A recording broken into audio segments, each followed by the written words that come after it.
वालेकुम स्टूडेंट्स। आज के टॉपिक का आगाज करते हैं। केमिकल बॉन्ड्स को क्लासिफाई करने के लिए थ्योरीज डिस्कवर हुई, बहुत सारी थ्योरीज आई। ये बताया गया कि लिविस स्ट्रक्चर, लिविस ने कंसेप्ट दिया, उसमें उसने तीन टाइप्स के बॉन्ड बताए। तीन टाइप्स के बॉन्ड में कौन कौन से बॉन्ड्स आते हैं? उसमें एक पहला आता है आयनिक बॉन्ड। आपको मैंने पहले भी बताया कि आयनिक बॉन्ड्स कौन से होते हैं। आयनिक बॉन्ड वही होते हैं जिनमें कंप्लीट ट्रांसफर ऑफ इलेक्ट्रॉन होता है एक एटम से दूसरे एटम में, जो कि एक एटम में होगा बहुत ज्यादा इलेक्ट्रोपॉजिटिव। इलेक्ट्रोपॉजिटिव का क्या मतलब है कि मतलब वो उसकी अंदर एबिलिटी है कि वो अपने इलेक्ट्रॉन्स को लूज कर दे। ठीक है, इलेक्ट्रॉन को लूज कौन करता है? मेटल्स हमेशा इलेक्ट्रॉन को लूज करते हैं। मेटल्स कौन से हैं? ग्रुप 1A 2A एलिमेंट्स जैसे कि सोडियम, मैग्नीशियम, ये सारे जो एलिमेंट्स हैं ये 1A और 2A के एलिमेंट्स मेटल्स हैं और इलेक्ट्रॉन लूज कर देते हैं। लूज करने के बाद ये कैटायन में कन्वर्ट हो जाता है। कैटायन पॉजिटिवली चार्ज आयन को कहते हैं। ठीक है, कैसे होता है? वो इस तरह होता है। देखें, इसमें अगर आप सबसे पहले एग्जांपल ले सोडियम क्लोराइड की, आयनिक बॉन्ड्स हम पढ़ने क्या जा रहे हैं? लिविस थ्योरी के मुताबिक डिफरेंट टाइप्स के बॉन्ड्स बताए, उसने तीन टाइप्स के बॉन्ड्स बताए। सबसे पहला बॉन्ड बताया कि आयनिक बॉन्ड। आयनिक बॉन्ड आपने याद रखना है कि उन एटम्स के दरमियान में होता है जिसमें एक एटम कंप्लीट एक्सेप्ट कर देता है इलेक्ट्रॉन्स और दूसरा कंप्लीट उसको डोनेट कर देता है, मतलब इलेक्ट्रॉन अपने दे देता है। और इलेक्ट्रॉन्स देने का तरीका किस तरीके से होगा? देखें, जब हमने ये पढ़ा कि ऑक्टेट रूल क्या कहता है। ऑक्टेट रूल ये कहता है कि इलेक्ट्रॉन्स जो है ना वो अपने आप को स्टेबल करने की कोशिश करते हैं। ठीक है, स्टेबल कैसे करेंगे? हर एटम अपने आप को चाहेगा कि वो किसी स्टेबल पोजीशन पे हो, फिर ही वो एक किसी इन्वायरमेंट में ठीक तरीके से वो रह सकेगा। ठीक है, स्टेबिलिटी के लिए उसने ये बताया कि ऑक्टेट रूल में ये होता है कि उसके आउटर मोस्ट शेल में 8 इलेक्ट्रॉन्स होने चाहिए, फिर ही वो स्टेबल है, मतलब वो उस पोजीशन में इजीली रह सकता है, इन्वायरमेंट में रह सकता है।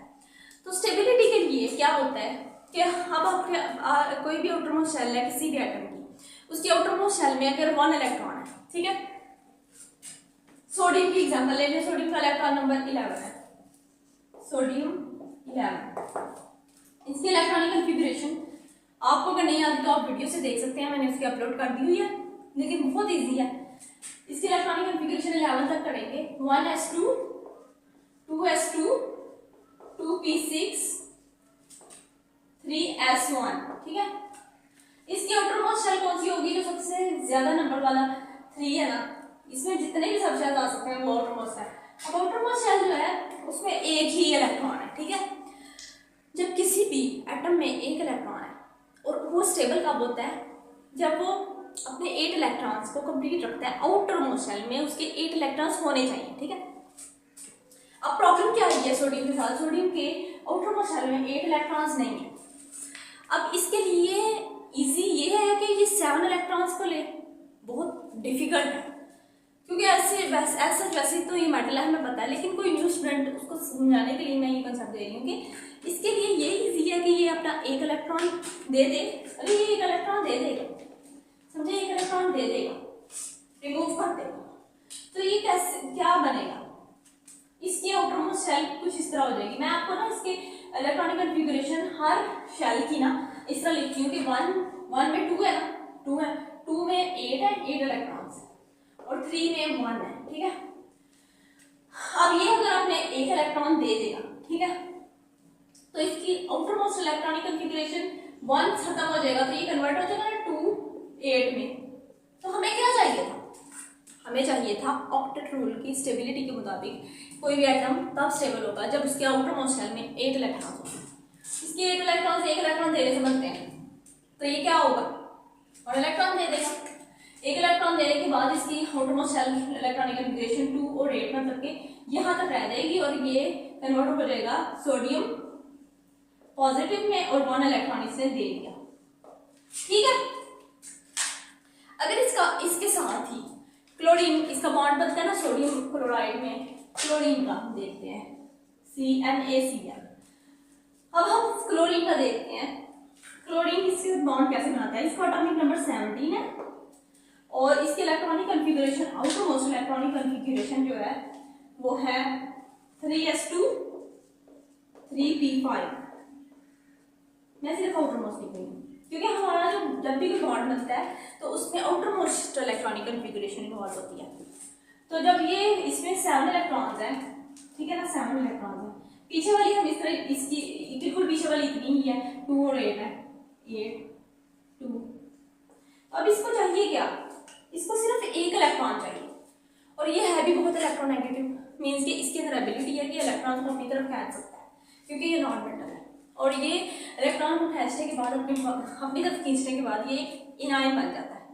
तो ये जब आपने यही वाला सोडियम के साथ बॉन्ड बनाएगा तो ये एक इलेक्ट्रॉन लेगा +1 इलेक्ट्रॉन, और कन्वर्ट किस में हो जाएगा, क्लोरीन नेगेटिव में, ठीक है, मतलब कि ये एक एनायन में कन्वर्ट हो जाएगा। अब दूसरी टाइप हम पढ़ेंगे कोवलेंट बॉन्ड की, ठीक है।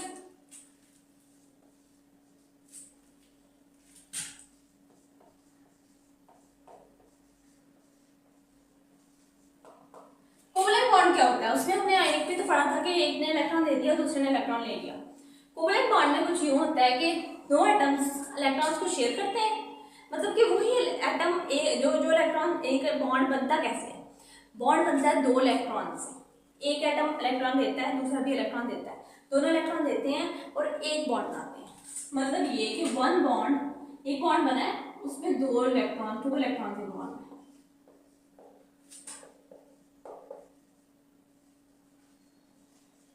इन बॉन्ड, ठीक है, एक बॉन्ड में 2 इलेक्ट्रॉन इन्वॉल्व है। इसमें हम 2 तरीके के टाइप्स पढ़ते हैं कोवलेंट में। कोवलेंट में 2 तरीके की टाइप्स होती है, मतलब कि एक होते हैं आयनिक पोलर कोवलेंट बॉन्ड्स।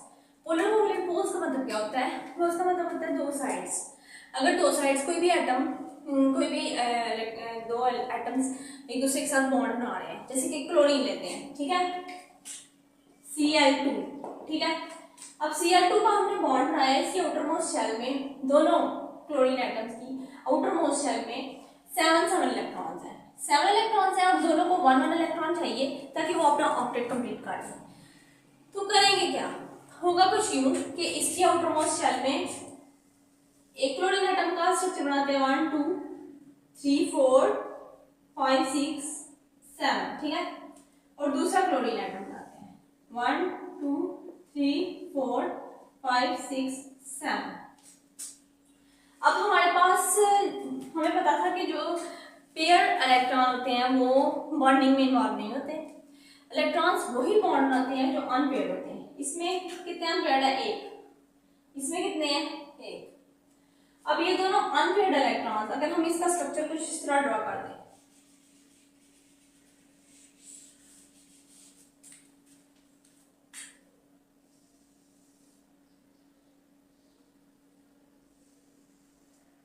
इसका इलेक्ट्रॉन इधर लिख दूं और इसका भी इधर लिख दूं, और ये इलेक्ट्रॉन इन दोनों इलेक्ट्रॉन्स को इसमें भी काउंट करेंगे और इन दोनों इलेक्ट्रॉन्स को इसमें भी काउंट करेंगे। अब मेरे से काउंट करें 1 2 3 4 5 6 7, इसके भी 1 2 3 4 5 6 7। तो हमारा ये बॉन्ड बन गया, दोनों ने शेयरिंग की, दोनों के इलेक्ट्रॉन्स इक्वल हैं, और ये इसमें एक जैसे एटम्स हैं, इसलिए दोनों क्लोरीन एटम्स की एबिलिटी इलेक्ट्रॉन को अपनी तरफ खींचने की इक्वल है। मतलब कि अगर 2 आयनिक पे तो ये होता था ना कि एक की तरफ कंप्लीटली नेगेटिव चार्ज हो जाता था, जैसे NaCl में Na के ऊपर पॉजिटिव चार्ज था और फ्लोरीन के ऊपर नेगेटिव चार्ज था। लेकिन कोवलेंट में ये होता है कि अगर वो नॉन पोलर बॉन्ड है, मतलब कि उनमें साइड्स नहीं बनती, वो ज़्यादातर एक जैसे एटम्स के दरमियान में बॉन्डिंग में होता है, तो उसमें क्या होता है, उसमें कुछ ये होता है कि 2 जब एक जैसे एटम्स इन्वॉल्व होते हैं तो उसमें इनमें बिल्कुल भी पोल्स नहीं बनते, क्योंकि दोनों एटम्स की एबिलिटी इलेक्ट्रॉन को अपनी तरफ खींचने की एक जितनी है, तो वो दोनों इक्वली डिस्ट्रीब्यूट रहते हैं उन दोनों के दरमियान में। इस वजह से जो बॉन्ड होता है उसको हम कहते हैं नॉन पोलर कोवलेंट बॉन्ड। इसमें इसकी दूसरी टाइप में हम पोलर कोवलेंट बॉन्ड्स पढ़ेंगे। पोलर में क्या होता है, उसमें ये हो जाता है कि ना जो एक एटम है ना वो बहुत ज़्यादा उसकी एबिलिटी कम होती है, जैसे कि हम अगर कोई हाइड्रोजन एटम ले लें तो उसको इलेक्ट्रॉन को खींचने की एबिलिटी कम है ना, लेकिन अगर वो किसी ऐसे एटम के साथ बॉन्ड बना ले लेकिन वो हो कोवलेंट ही, कोवलेंट का मतलब ये कि सिर्फ वो अपने इलेक्ट्रॉन्स को सारा का सारा ना दे, शेयर करे। फ्लोरीन के साथ अगर शेयर कर ले तो फ्लोरीन ने तो बॉन्ड तो बना दिया, कोवलेंट बनाया, शेयरिंग वाला बनाया, लेकिन जो फ्लोरीन है उसके अंदर एबिलिटी ज़्यादा है कि वो अपने तरफ अट्रैक्ट करे। तो ज़्यादा एबिलिटी की वजह से अब ये नहीं वो दिख तो नहीं हम सकते कि नेगेटिव चार्ज है, क्योंकि नेगेटिव तो है ही नहीं, क्योंकि वो आयनिक बॉन्ड ही नहीं है, उसके कंप्लीट इलेक्ट्रॉन एक्सेप्ट नहीं किए। लेकिन उसके अंदर पार्शियल नेगेटिव चार्ज मतलब इस वजह से आएगा क्योंकि उसके अंदर एबिलिटी ज़्यादा है अपनी तरफ खींचने की, तो वो उसके ऊपर पार्शियल नेगेटिव चार्ज मतलब क्या आधा नेगेटिव चार्ज, कुछ ज़्यादा एबिलिटी, कुछ ज़्यादा डेंसिटी ऑफ इलेक्ट्रॉन्स फ्लोरीन की तरफ है, उसका स्ट्रक्चर बनाते हैं HR। अब ये HF है, इसमें हम क्या करेंगे, हाइड्रोजन के इलेक्ट्रॉनिक कॉन्फ़िगरेशन लिखें 1s1, फ्लोरीन की लिखें 4s2 4p5। अब हमने ये लिख लिया, तो इसके बाद हमने क्या किया, हमने यूं किया कि हमने हाइड्रोजन के आउटर मोस्ट शेल में एक ही इलेक्ट्रॉन है जो कि अनपेयर्ड है, और इसमें हमने लिखा s के अलग लिखा, ठीक है 1 2, इसमें 2 इलेक्ट्रॉन्स हैं और p के अलग लिखा, और p में कितने थे सबशेल्स 3, ठीक है। अब हमने 5 को करना इस तरीके से है कि पहले 1 2 3 फिर पेयरिंग करेंगे 4 5, ठीक है, इसमें 1 अनपेयर्ड इलेक्ट्रॉन है, ठीक है। अब हम क्या करेंगे, अब हम यूं करेंगे कि फ्लोरीन हाइड्रोजन का इलेक्ट्रॉन डॉट स्ट्रक्चर बनाते हैं। हाइड्रोजन का डॉट स्ट्रक्चर एक ही डॉट आएगा, एक ही डॉट मतलब एक ही इलेक्ट्रॉन। फ्लोरीन का डॉट इस तरफ बनाते हैं क्रॉस से, ठीक है। और बाकी जो है कितने पेयर्ड है, जो हमने पेयर्ड जो इलेक्ट्रॉन्स हमने पेयर्ड शो करने होते हैं वो सिर्फ आउटर मोस्ट शेल के शो करने होते हैं। मतलब ये कि इसमें 4s में सिर्फ 3 पेयर्ड है 1 2 3, ठीक है। उन 3 पेयर्ड को हमने इस तरह लिख दिया 1 2 3 4 5 6, ठीक है। अब हम अगर इस बॉन्ड इस इलेक्ट्रॉन को इसके साथ बॉन्ड बनाने में इन्वॉल्व कर दें, तो दोनों ने शेयर किया। हाइड्रोजन कौन सा रूल फॉलो करता है, डुप्लेट। डुप्लेट का मतलब ये कि ये 2 इलेक्ट्रॉन्स जब इसके आउटरमोस्ट शेल में होते हैं तो ये सेटिस्फाई हो जाती है इसकी इलेक्ट्रॉनिक कॉन्फ़िगरेशन, इसकी स्टेबिलिटी। तो हाइड्रोजन का 2 बॉन्ड्स, एक बॉन्ड बना और 2 इलेक्ट्रॉन्स, यही 2 इलेक्ट्रॉन इसमें भी हुए, तो 1 2 3 4 5 6 7 8, मतलब कि हमारे पास ऑक्टेट रूल जो है वो स्टेबिलिटी के लिए कंप्लीट हो गया। अब मैं आपको डिफरेंट स्ट्रक्चर बनाना सिखाऊंगी। जब भी आपको एग्जाम में कोई भी क्वेश्चन आए methyl chloride, methanol, different structures, living structures इसके बनाओ, तो आपने क्या करना है, इसी तरीके से करना है। मैं थोड़ा डिफरेंट स्ट्रक्चर बनाती हूँ, उसमें कार्बन की थोड़ा डिफरेंट बिहेवियर है। मिथाइल क्लोराइड, ठीक है, मिथाइल क्लोराइड,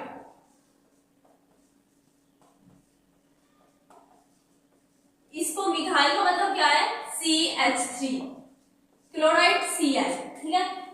इसमें टोटल डिफरेंट टाइप्स के कितने एटम है, एक कार्बन है, हाइड्रोजन है, क्लोरीन है। अब हमें इन सब की इलेक्ट्रॉनिक कॉन्फ़िगरेशन लिखनी है। कार्बन की लिखेंगे कार्बन 6 1s2 2s2 2p2, ठीक है। हाइड्रोजन की 1s1, क्लोरीन की थोड़ी ज्यादा है इसलिए इसमें इसके आउटर मोस्ट इलेक्ट्रॉनिक कॉन्फ़िगरेशन नहीं लिखी, 4s2 नहीं 3s2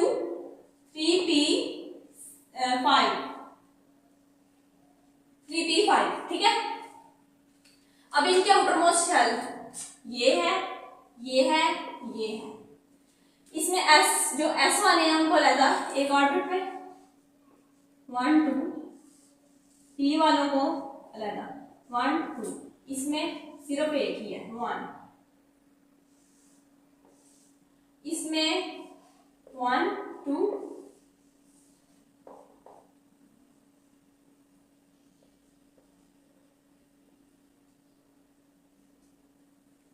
5, ठीक है।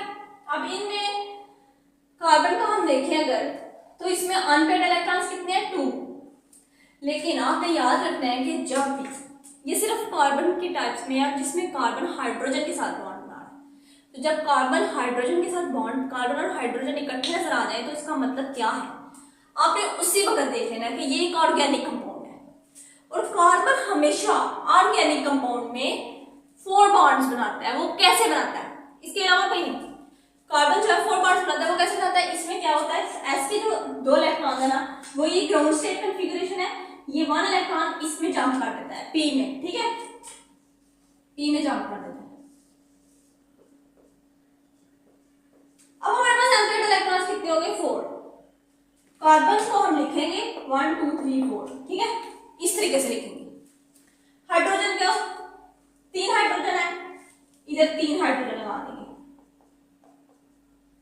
के हाइड्रोजन 3 बॉन्ड बनाने, ठीक है। अब एक रह गया क्लोरीन। क्लोरीन का इलेक्ट्रॉन डॉट स्ट्रक्चर बनाएंगे 3 अनपेयर्ड 1 2 3 4 5 6 और एक पेयर, 3 पेयर और एक अनपेयर्ड। हमारे पास स्ट्रक्चर बन गया मिथाइल क्लोराइड। डिफरेंट स्ट्रक्चर्स दूंगी, उसको आपने प्रैक्टिस करनी है। नाइट्रोजन N2 O2 और carbon dioxide, understood. Third one है coordinate covalent bond. Coordinate covalent bond कैसे होता है? हमने जो पढ़ा था ना कोवलेंट बॉन्ड, ठीक है, कोवलेंट बॉन्ड में हमने पढ़ा था कि शेयरिंग हो रही है। अगर कोई मॉलिक्यूल बन गया ना कोवलेंट, जैसे कि NH3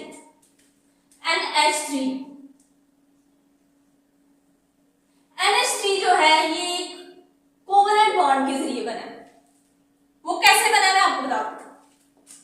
नाइट्रोजन के इलेक्ट्रॉनिक कॉन्फ़िगरेशन लिखेंगे 1s2 2s2 2p3 और इसके आउटरमोस्ट में ऑर्बिट्स को अरेंज करेंगे या सबशेल्स में 1 2 3। और हाइड्रोजन की तो पता है आपको 1s1, सिर्फ यही होगा, ठीक है। अब जब ये बॉन्ड बनाएगा तो इसमें इस तरीके से होगा, 3 हाइड्रोजन और ये लोन पेयर इसके ऊपर आ जाएगा। ये कौन सा बॉन्ड है? Covalent bond.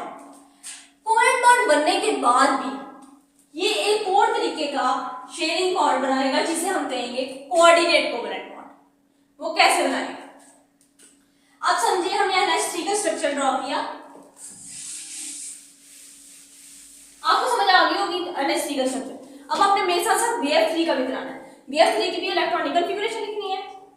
बोरान का एटॉमिक नंबर है 5, 1s2 2s2 2p1, ठीक है। इसके आउटरमोस्ट शेल को अरेंज करेंगे, s वाले को अलग में 1 2 इलेक्ट्रॉन s के आगे। अब p को करेंगे, p की 3 सबशेल्स होंगी और एक ही इलेक्ट्रॉन, ठीक है। ये हमारे पास आ गया। अब जब हमारे पास ये आया तो हमने कुछ क्यों किया कि हमने इसमें इसका बॉन्ड कैसे बना है, बी बोरान का फ्लोरीन के साथ बॉन्ड बनना है और फ्लोरीन की वही इलेक्ट्रॉनिक कॉन्फ़िगरेशन है 4s2 4p5 और s को अरेंज करें, s के ऑर्बिट्स को इलेक्ट्रॉन्स को एक डब्बे में लिखेंगे 1 2, p के को 3 सबशेल्स में डिवाइड करके 1 2 3, कितने इधर 5 इलेक्ट्रॉन है ना, 4 5, ये 5 इलेक्ट्रॉन होगा। ये तो ऐसे ही होगा, लेकिन इस बोरान में कुछ डिफरेंट होगा। जैसे कार्बन में हुआ था ना, ये वाला इलेक्ट्रॉन एक्साइटेड स्टेट में जाएगा तो s में ये s के ऑर्बिटल है ना, ये p के हैं, ये s के हैं, ये p के हैं। ये s के जो है s वाले में एक रह जाएगा और एक जाके इसमें घुस जाएगा, ठीक है। अभी हमने लिखा, इसमें अब कितने होंगे हमारे पास अनपेयर्ड 3। अब बोरान को लिखेंगे, उसके ऊपर हम 3 डॉट्स लगाएंगे और इधर फ्लोरीन फ्लोरीन फ्लोरीन का एक जो इलेक्ट्रॉन ये वाला था ये बॉन्ड बनाने में आएगा,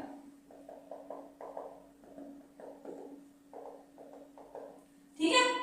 और अब इसके पास अब हम अगर देखें जो बॉन्ड शेयर हो रहे हैं वो ये वाले हैं ना, 1 2 3, इसके इलेक्ट्रॉन्स 2 4 6। बोरान की आउटर इसके ऑक्टेट को कंप्लीट करने के लिए 8 इलेक्ट्रॉन्स चाहिए, लेकिन वो 8 के बजाय 6 में ही इसके साथ बॉन्ड बनाना है तो वो इतना स्टेबल नहीं है, इसको एक इलेक्ट्रॉन पेयर चाहिए। तो क्या होगा, NH3 आएगा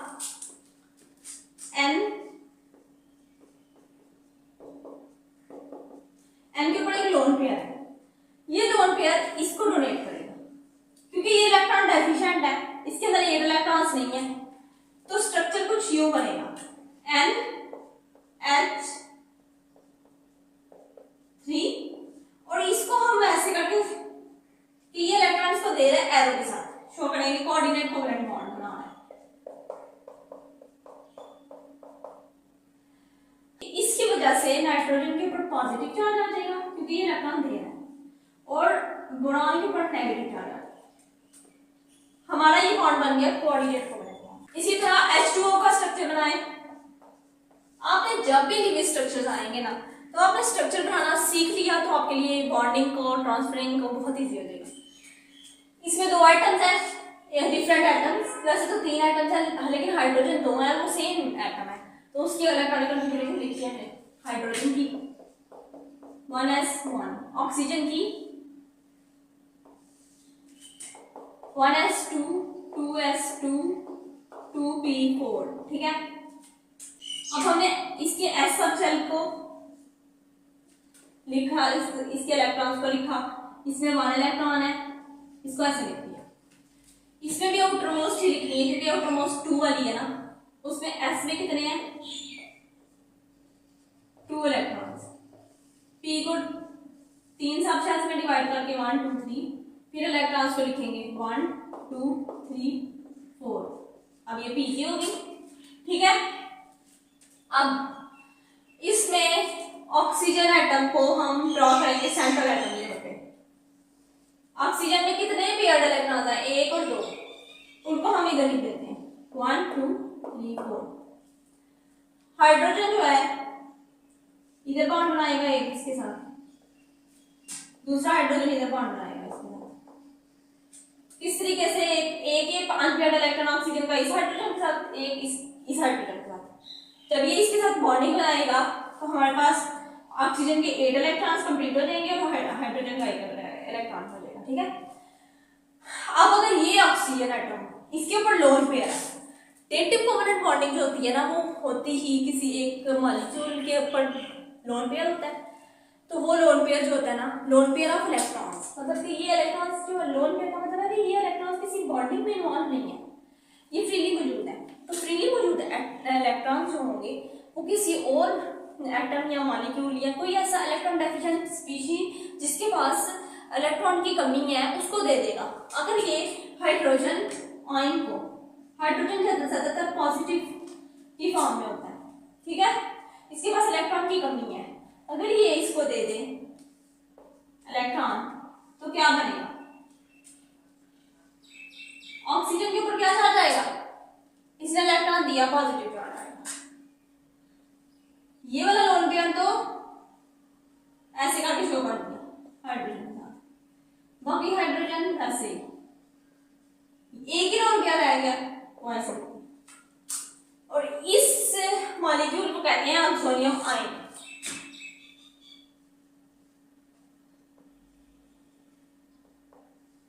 आपकी बुक में ये एग्जांपल दी गई है। दूसरी एग्जांपल है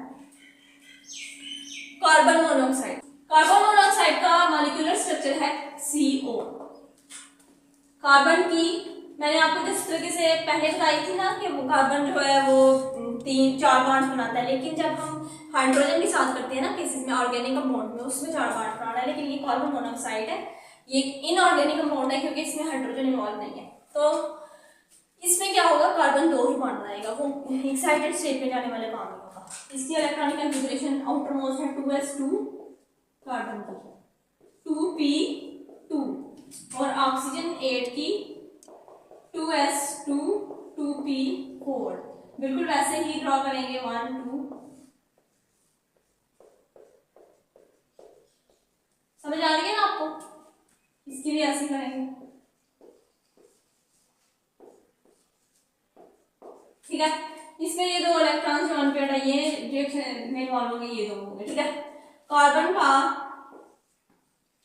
ऑक्सीजन से ये 2 लोन पेयर और ये 2 लोन अनपेयर्ड इलेक्ट्रॉन्स, एक इसके साथ बॉन्ड बनाएगा, एक इसके साथ बनाएगा। कार्बन के ऊपर एक लोन पेयर है, इसके ऊपर 2 लोन पेयर है, ठीक है। अब हमारे पास कार्बन के इलेक्ट्रॉन गिने 1 2 3 4 5 6। कार्बन के पास इलेक्ट्रॉन की कमी है जबकि इसके पास लोन पेयर मौजूद है, ये लोन पेयर इसको दे देगा ऑक्सीजन, जिसकी वजह से ये लोन पेयर यहाँ से खत्म हो जाएगा, ये कोऑर्डिनेट कोवैलेंट बॉन्ड बनाएगा और ऑक्सीजन के ऊपर नेगेटिव चार्ज आएगा, पॉजिटिव चार्ज आएगा और कार्बन के ऊपर नेगेटिव चार्ज आएगा। ये हमारा स्ट्रक्चर बन जाएगा कार्बन मोनोऑक्साइड का। और अब स्टूडेंट्स थर्ड वाला स्ट्रक्चर है ऑक्सीजन का, जो बहुत ही ज्यादा इजी है। ऑक्सीजन का तो स्ट्रक्चर हमें बनाना आता ही है, ठीक है। ऑक्सीजन के दो एटम्स हैं, ऑक्सीजन और ऑक्सीजन की वही इलेक्ट्रॉनिक कॉन्फ़िगरेशन हम दोबारा से लिखेंगे 1 2 1 2 3 4, ठीक है। दो इलेक्ट्रॉन हैं इसको, ऑक्सीजन जब दो ऑक्सीजन एटम्स आएंगे तो इनके ऊपर दो लोन पेयर्स हैं और दो जो है अनपेयर्ड इलेक्ट्रॉन्स हैं, वो बॉन्ड बनाएंगे ऑक्सीजन के साथ, ठीक है। हमारे पास इसके पास ये आ गया।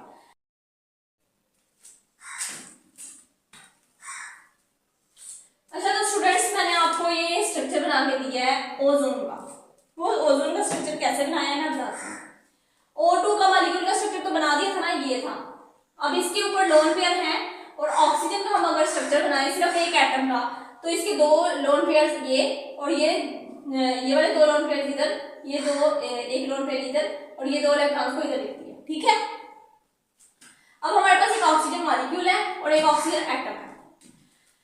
इस ऑक्सीजन एटम पे 3 लोन पेयर ऑफ इलेक्ट्रॉन्स है और इसको अपनी ऑक्टेट कंप्लीट करने के लिए 2 और इलेक्ट्रॉन्स चाहिए।